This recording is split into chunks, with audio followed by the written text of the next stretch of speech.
Après les attentats de Paris, on a constaté un afflux important de nouveaux donneurs de sang dans les centres de collecte. La traduction, sans doute, d'un réflexe civique. Et c'est encore le cas en ce moment. Une collecte est organisée dans le quartier de Haute-Pierre à Strasbourg. Une opération initiée, et c'est tout un symbole, par l'association culturelle musulmane Abyssinie. Grégory Fraise et Yves Lédig.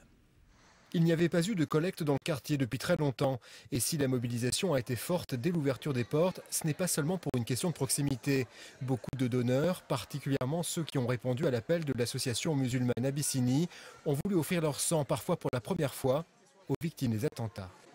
Par rapport à tout ce qui se passe en ce moment, les gens ils ont tendance à croire qu'on est des mauvaises personnes, on va dire.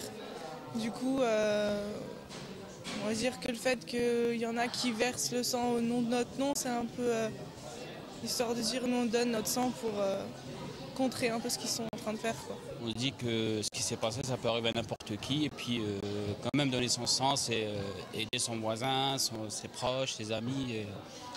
Voilà, c'est ça qui m'a aussi motivé. Donc, surtout les événements, ça fait réfléchir.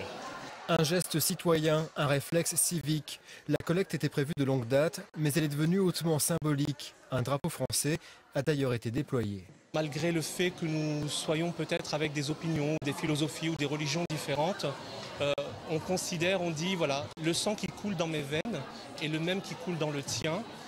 Je t'en fais don parce que tu en as besoin. Et pour nous, que l'on soit musulman ou pas, le fait d'appartenir à une nation et d'appartenir à une patrie, ça nous engage, si vous voulez, à être actifs dans cette patrie-là. Citoyens engagés, meurtris comme les autres par les attentats, une blessure à laquelle s'ajoute pour beaucoup la crainte de la stigmatisation.